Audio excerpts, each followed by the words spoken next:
Marseille appartient à son frère Charles d'Anjou, Agde au comte de Toulouse et Montpellier au roi d'Aragon. Souhaitant un accès direct à la Méditerranée, Saint-Louis obtient des moines de Psalmodie la ville et les terres alentours afin d'en faire une cité fortifiée et un port d'embarcation pour les croisières. Les habitants vivaient alors essentiellement de la pêche, de la sonnaison, c'est-à-dire de la récolte du sel. Aigues-Mortes, qui signifie eau morte, était entourée de marais et d'étangs qui rendaient la vie difficile. De nombreuses maladies, comme le paludisme ou le choléra, décimaient la population. Alors, afin d'inciter de nombreuses personnes à venir peupler ce village, le roi décida de leur accorder des privilèges. Les habitants d'Aigues-Mortes eurent donc le droit de détenir et de consommer du sel gratuitement.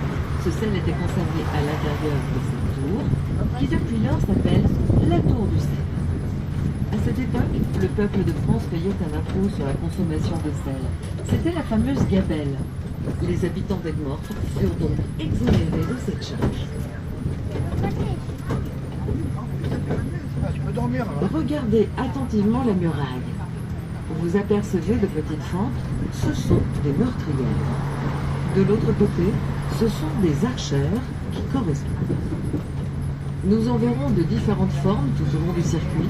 Je vous en donnerai l'explication un peu plus tard.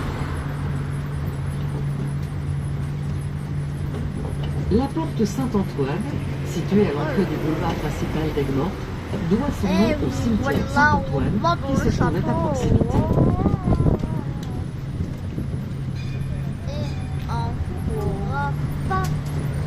À bord de l'air. Là, on n'a pas d'air.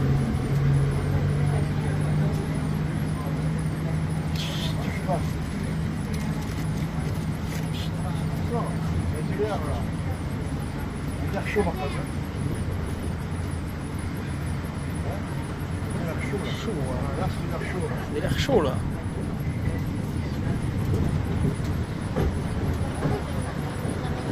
Les remparts forment un quadrilatère irrégulier de 1640 mètres de périmètre. On les compte 10 portes, 5 tours jumelles, 3 tours d'angle, 2 tours flanquantes et une tour simple. La hauteur des portes et des tours est de 18 mètres, celle des murs est de 11 mètres.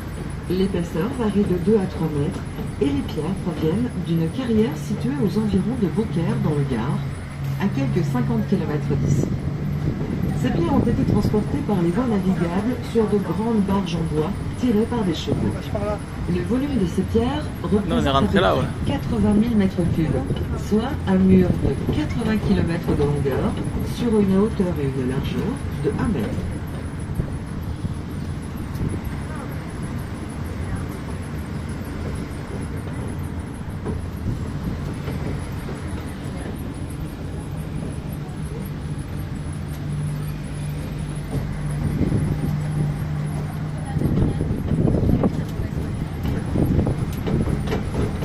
Voici les très hautes archères qui correspondent aux très hautes meurtrières que nous verrons de l'autre côté. Vous remarquez à mi-hauteur des supports en pierre qui permettaient de recevoir un plancher supplémentaire et ainsi 2 archers de plus. L'explication en est simple. Nous sommes ici sur la façade maritime, la plus exposée aux attaques venant de la mer. Il fallait donc